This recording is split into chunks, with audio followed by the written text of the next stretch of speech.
ম্যাচটা ভ্যালেন্সিয়া জিতলে লা লিগা শিরোপা জেতার অগ্রিম উৎসব শুরু হয়ে যেত কাতালোনিয়ার ক্যাম্প নুয়ে, কিন্তু তা হতে দিল না অ্যাটলেটিকো মাদ্রিদ।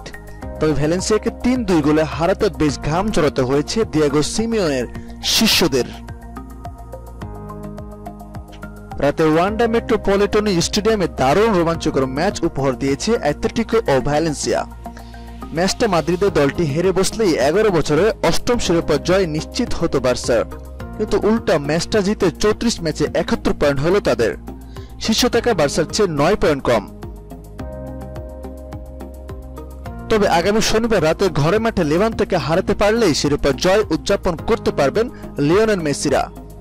তবে তার আগে উৎসব শুরু করতে পারে যদি দিনের শুরুতে ঘরে মাঠে রিয়াল ভালদোলিদের কাছে হেরে যায় দ্বিতীয় থাকা অ্যাটলেটিকো। ম্যাচের ৯ম মিনিটে দারুণ এক ভলিতে অ্যাটলেটিকো মাদ্রিদকে এগিয়ে দেন আলভারো মোরাতা। ম্যাচের অন্তিম মুহূর্তে ৯ মিনিট আগে অ্যাটলেটিকো মাদ্রিদ শিবিরে স্বস্তি ফেরান আলহেন কোরেয়া। ডি বক্সের ঠিক বাইরে থেকে নেওয়া তার শটে জয় নিয়ে বার্সার উৎসবের আয়োজনে পানি ঢেলে দেয় অ্যাটলেটিকো মাদ্রিদ। আর তাই বার্সা শিরোপার উৎসবের জন্য অপেক্ষা করতে হবে আগামী শনিবার পর্যন্ত।